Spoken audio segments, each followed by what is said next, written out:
So welcome to the Restore, Repair, Prevent Toolkit. This has been inspired by the framework that I have adapted on the polyvagal theory, and also looking at effective practice, looking at good practice, looking at outstanding provisions and what they use.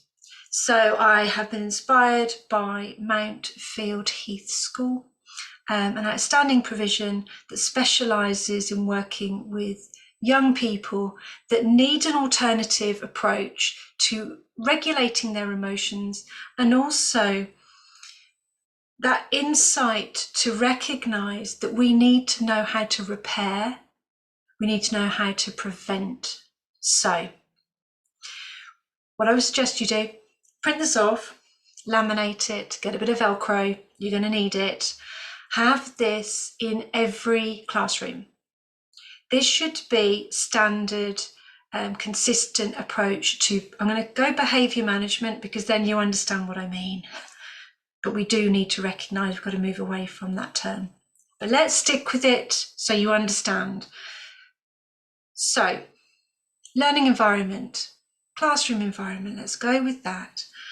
It will have those little characters there linking to the brain so that children understand that the emotional chimp within them is in the amygdala. They understand the scale because they've seen it. They understand the wise owl because it's on the display. They understand the laptop, computer, storage system, memories, because it's all there. That would link into lessons, which links into this sort of system. So let's imagine we're going to do a scenario where Tracy struggles with maths, struggles with transition, and her stress response is anger, and she rips things up, especially display boards. She loves a display board. So this is the scenario. So let's imagine good practice. Good practice is showing that we have an opportunity to help Tracy recognise that there is a system of process, that system and process that's consistent with every adult in every year group. So next year will be the same, and the year after will be the same. Let's hope by then that hippocampus will say, we can prevent this. Okay, so first thing is to have all this ready. So Tracy, in this scenario, came in from break time, started to do some maths. Whatever reason, we'll come on to that, ripped up her work and ruined the display board, which was right next to her. Okay, so you have in the pack, you have this, because this links to the whole framework. This links to the lessons that I'm still writing. Be patient. The lesson plans, it links to the display boards. It needs to link to the reward systems. Making a note of the reward systems that's in place. The assembly is all linked together. So, coming back to Tracy, needs to, at the end of the day, reflect on and repair on what happened. So these all link to what she already knows because they're all around her in the display. Maybe I should get a board and put some on. But anyway, how was I feeling? Okay, so here's an example. I would then take the Velcro, because it's all laminated with Velcro, and move it. Now I might be unable to say it, so that's quick, isn't it? So I was angry. Okay, so you have all these to cut out. What did I do? Again, this is a lift. I've given 3 at the end of the day. However, whatever trace it, the actions of, you'd put it on. But so I was unkind. You could also say a damaged property. You could also say, I prevented the learning of others. You could say that. But But let's just say I was unkind, ripping up work. Okay, so there you've got that. You don't need to ask why. Don't ask why. Tracy won't know why. Let's come on to that in a moment. So, move that. Okay. Now, hopefully, doing this reflection is at a time when Tracy's brain is able to talk about this element. It's up, if you go back to the beginning, there's a choice. When do you want to do this? End of the day, end of a session, or maybe Tracy wants to just get it done. Maybe it needs to be another day because she's just so stressed. It shouldn't be. Tracy can't leave school until she's reflected on her actions. Can't be that, because we are trauma informed. We are trauma informed, and trauma informed means as the facilitator that Tracy's nervous system has so much adrenaline and cortisol, she cannot access the rational part of her brain yet. Tomorrow. Okay? The other thing that's important, the repair, it's not consequences. She's not going to have a detention. She's not going to miss her break time, which is the only time she gets to have any fun with her friends. That's not going to happen. That's really, really important. So, what is the repair? You have to think of this because of systems and processes that exist. This is going to be a little bit like, oh, what are you doing? We have to think of it as the skill in which we are teaching young people to resolve conflict for the future.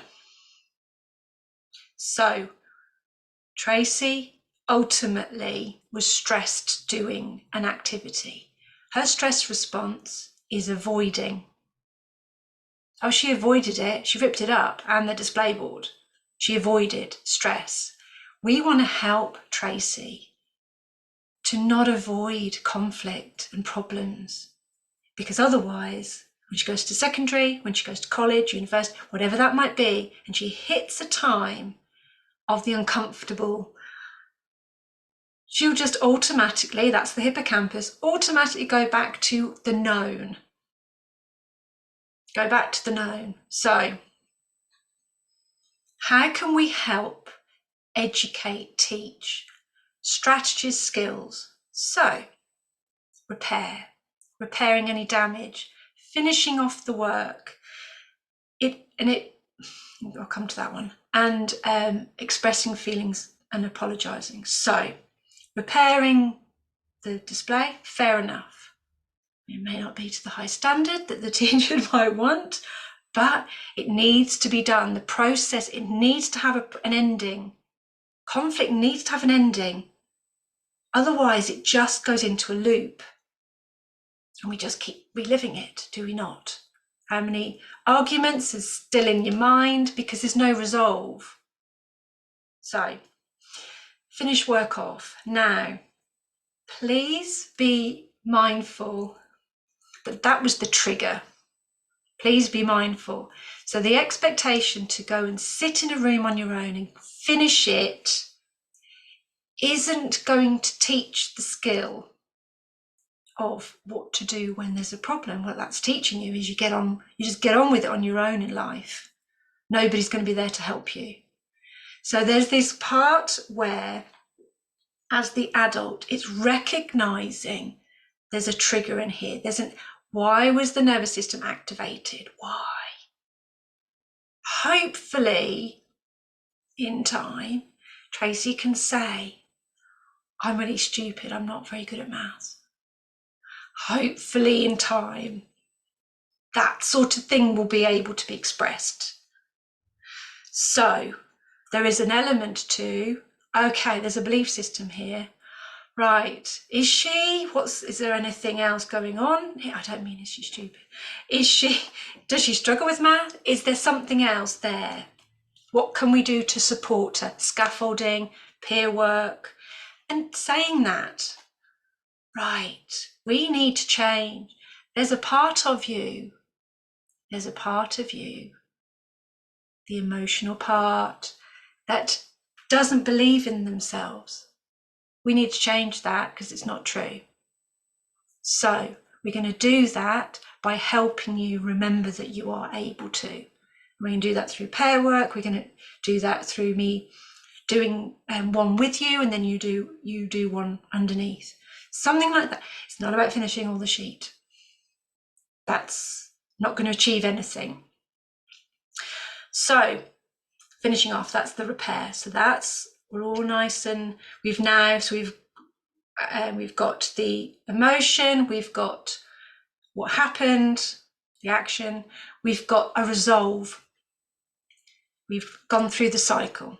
So the next part is about prevention. What you don't want is every time it's a maths lesson to trace his hippocampus memory and reactive part of her to go, I'm so stupid at maths, because it's so subconscious, she doesn't even know, and it comes out again and ripping it, and like, no, we've just reflected on this, you're doing it all over again. This is why this part is here. So prevention. You've got a mixture in prevention of thinking and physical. Physical is a lot to do with the emotional part of us, and the thinking is the rational. So going back to Tracy, it could be that one of the ways that she can help herself is to ground herself. Stop being the overactive mind, ground yourself. Maybe she pushes herself up. Maybe because she understands all of these things because they've been taught every day, part of the well-being ethos. Sensory aids. Maybe she just needs a little bit of therapy, and it's not about the therapy, is it? It's about coming out of the emotional, reactive mind and grounding herself, ready to engage in learning. And that's what we want to achieve. We want her to recognise recognising that when it's maths, it's going to activate her, not forever, going to trigger her, activate her. But if she does this, and if she does that, it will calm her nervous system, calm it down, calm and prevent. So they're the cards. And the last part is like a recap. So you've got your laminated Velcroed wonderful thing there that you've moved around. This part here is where it would just be printed. So there's lots and lots of these printed. Put names on them. They need to be able to feel identity to it. So it would be good that they write their name, date, that kind of thing on it. And then they go through. Right, they just remind themselves. They don't have. This isn't about drawing the picture again. It's not about that. It's about just recapping. Anger equals. This is the correlation between when I get angry, my first response is to rip things up. Slowly, this will start to process in, and then I have to do a repair. But actually, I can prevent that emotion from happening, that action. I can prevent that. So what would I use that part for? There's a few things in that written sheet. One is that awareness of self and recognizing, okay, I don't, this isn't something that this isn't an event that's always going to happen every time there's maths. I can prevent my nervous system from being triggered. I can prevent the emotional part of me, that hidden chimp in me. I can prevent them from feeling angry, getting overactive and feeling it. I can prevent it. So if I can prevent it, I'm in control. I'm empowered. That's really important. That's lifelong skills. Okay, going back. The other thing I would do with that is I would say, collect them for the group, the class, the child. Now, what should happen is if there's an event at break time, that needs to be fed through, that needs to have a link, because it's important. It all feeds into the understanding of what triggers Tracy. So let's go back to Tracy. So maths is one, but it's not maths, is it? It's the negative belief system of failing. It's what you'll end up with if I carried on the story. Let's go with break time. Every break time, Tracy struggles with friends, always arguing. Maybe Tracy hits and kicks. Maybe Tracy swears. So let's go with those. And it seems to be, first break. Okay. First break always seems to be the same pattern. There's a pattern. So what will happen? There will start to be a bank of what's happening. So what should then happen is an adult should have this to get a picture of, oh, right, there seems to be a pattern of every time Tracy's outside, she comes back in, she struggles in lesson and she struggles with friendships. Right, what can we do to prevent? Because Tracy can't. Tracy is unable at this point because it's still happening. So this is where it's a kind of co-regulation. Tracy doesn't have the skills yet.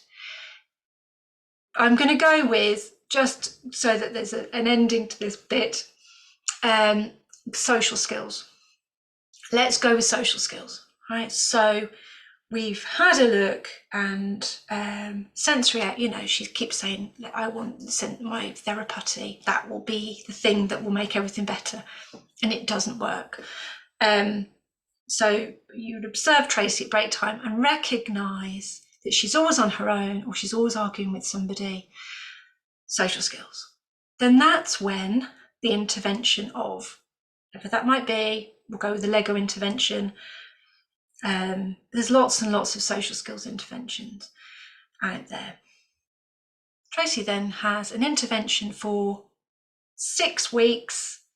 Lucky Tracy, right? She has this intervention, and it should all then link together. How many of these now happen? And it should. It's about prevention, because it's not that Tracy struggles at break time. It's Tracy doesn't have the skills to resolve conflict with friends, to maintain relationships with friends. She doesn't know how. I mean, I haven't put on there intervention, but that's the sort of next stage. That's the sort of thing that you'd put in place. If it wasn't social skills, let's imagine it's emotional regulation and sort of more physical type stuff, then you would put that in place. It's looking at the patterns, because we need to help them. If they can't, at this point, prevent myself from getting angry by doing deep breathing, and then it's escalated, and they haven't been able to do the deep because they forget because that's shut down. So we have to look at, this has to be part of an overarching ethos. It can't be a standalone, because it won't work. It might work. It'll be better than it was in many ways. Hopefully it will have more reflective and restorative element to it, but it won't. It'll be a sticky plaster. There needs to be, let's go back to this, breath work throughout the day. What does breath work mean? What is the skill of breath work? I've got resources on it for like £2. It's easy to implement, but it has to be part of the day. Looking at visualizations, how? Future. If you've got a very stressed nervous system, and you're working with a young person, right, and their nervous system's really stressed, okay, just as an example, you ask them about their future, you ask them about what they want to do in their life, you ask them about what job they'd like. They won't know, because they cannot, this part cannot see the future because they are in survival of the present. Sounds quite harsh, doesn't it? But that's the reality. They can't. I don't know. No, they can't do it. So it's looking at mindfulness and grounding. There's resources there. They need to be instilled in the flow of the day. The yoga pack, for example, easy to put in every P lesson. You do let's say three P sessions a week, if you're lucky. You could put that in play easily, part of the cool down. There are certain ones that activate the parasympathetic system. You activate the parasympathetic system, let's go back to here, and you enable them, because there's no choice. You enable their nervous system to come back to a regulated state. That's the goal. The more you go back to this, I think that's why I called it bounce. The more you tone up the vagal tone, the more you tone it up, the stronger it gets, and the quicker, possibly, you go to that state, calmer state. You can calm, but it's really important to be aware. This is the trauma-informed and neurodivergent affirming element to this. Tracy, let's go with Tracy, is neurodivergent and struggled emotionally when she was really young and just couldn't communicate. So there's lots and lots of trauma within her nervous system and in her hippocampus. That's the reality. And Tracy's amygdala is a little bit larger than other people's. So that's a fact. She cannot change that. So she feels things deeply, deeply. And that's amazing. And the empathy she has is amazing. But she also feels anger immensely and fear immensely. So going to Tracy and saying, oh, Tracy, just do some breaths and calm yourself down. Gonna take Tracy a little bit longer. She needs practice. She needs to jump down there, tone it, strengthen it, get it embedded in the hippocampus so that that reactive part becomes breathe, not run, not pull down the display. That's what we want to embed. So enjoy this resource pack. It's been a pleasure to make. I'm glad it's done now. My hands are in need of a bit of rest now, but enjoy, and please let me know how you get on with it. You know, it's really important. Feedback is really, really important. I'm going through the resources, I'm adapting, and, you know, based on feedback, I'm making sure it's all consistent.